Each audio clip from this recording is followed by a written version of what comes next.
এমন পোড়া কপাল নিয়ে কে হয়েছে আমি জানি না, তবে আমার কপালটা অনেক পোড়া। কারণ আমি শাশুড়ি হয়েছি, কিন্তু তবে আমার যে অক্সিজেন ছিল তারা আমার কাছ থেকে আল্লাহর ডাকে সাড়া দিয়ে চলে গেছে।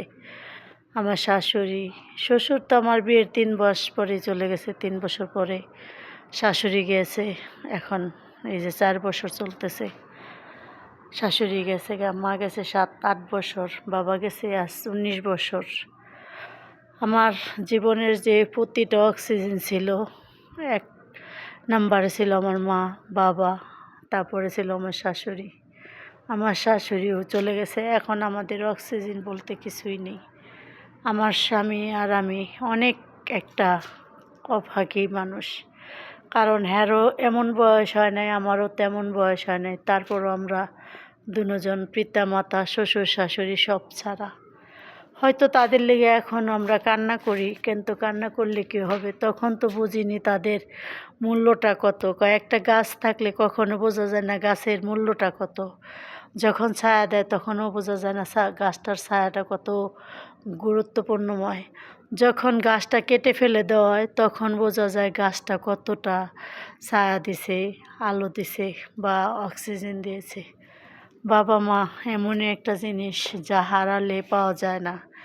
জীবনে সব কিছু হারালে পাওয়া যায়, সন্তান হারালে সন্তান আবার হয়, ভাই হারালে ভাই, বাবা, মা, বোন, এগুলা হারালে আর পাওয়া যায় না। কারণ তাদের মূল্য কিছুতে হয় না। সন্তানও পাওয়া যায় না, তবে এক সন্তানের ডাকে আরেক সন্তানকে ভুলে থাকা যায়, কিছুটা ভুলে থাকা যায়, পুরাটা না গেলেও কিছুটা যায়।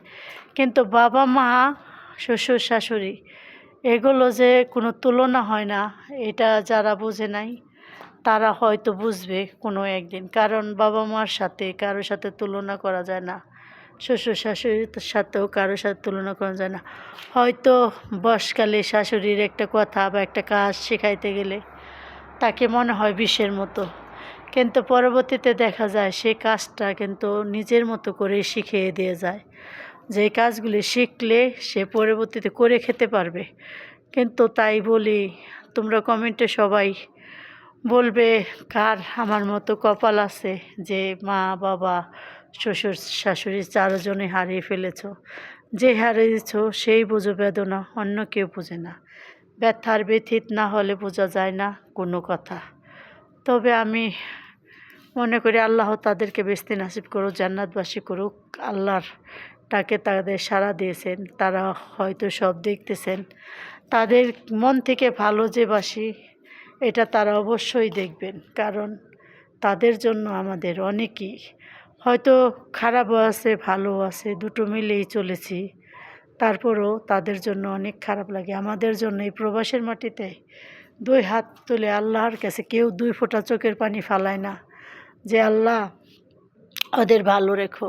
ওরা জানি এসে আমাদের একটা ডাক দেয় মা বা আম্মা বা বাবা, এই কথাটা বলে না। এখন আর এই কথাটা বলে না।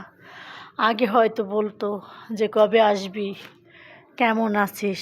এখন সেই বলার মানুষটা নেই। এখন আমাদের ফোন যায়, হচ্ছে আমাদের বাংলাদেশি থেকে কারো ফোন আসে না। যখন শাশুড়ি ছিল তখন ফোন দিছে, কিরে কেমন আছিস, কি খেয়েছিস। এখন আর এই কথাটা কেউ বলে না। তাই এখন অনেক অনুভব করি, অনেক তাদেরকে মিস করলে কেউ আর তো পাবো না ফিরে।